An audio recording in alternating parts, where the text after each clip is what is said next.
Oi, gente, hoje vou ensinar como deixa a fogueira no nível 6 no dia 3. Primeira começa cortando 3 árvores e um cavão que sempre eles deixa aí já vai deixa a fogueira no nível 3.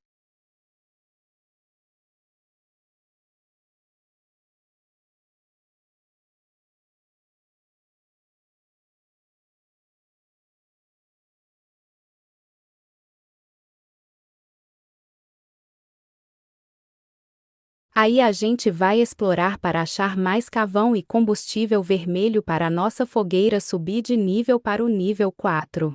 Aí vocês podem ir no bioma vulcânico, se vocês caem nele que ele dá muito combustível e às vezes petróleo. Eu já achei 2 petróleo ao mesmo tempo quando eu fui lá. E gente, eu não tava achando cavão, mas depois eu achei. E gente, uma diga, não fica enchendo o saco com coisas inúteis, tipo sucata, porque não vai servir para nada na fogueira, e não fica se atrapalhando pegando madeira para crescer o nível 3, para o nível 4, que é muito tempo pedido, e não vai servir. E gente, abre baú que às vezes vem combustível que ajuda muito para upar fogueira, e tente deixa no dia 1 a fogueira no nível 4, quase para o 5 que vai ajuda muito quando for upar para o 5, porque vai fica no nível maio.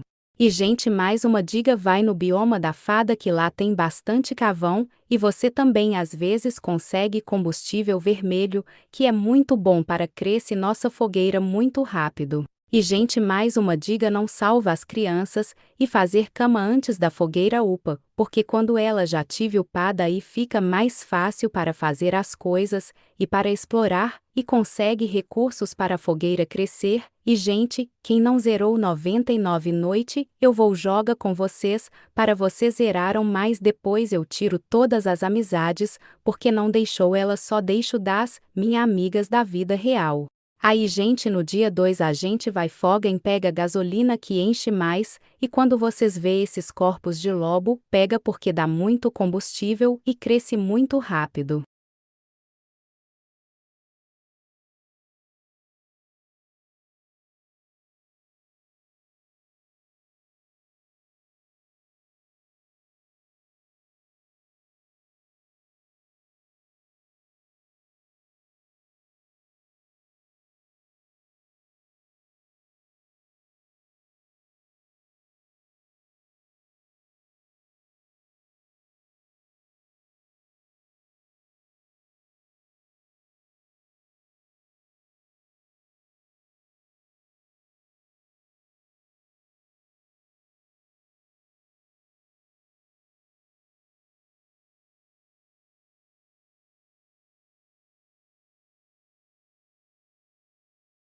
Aí eu já deixei ela no nível 5 de 40 porque eu peguei bastante combustível.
Aí gente, eu peguei bastante combustível que como vocês viram que meu saco estava cheio, aí fui na fogueira descarrega aí completamos a fogueira no dia 3. Beijos, espero que vocês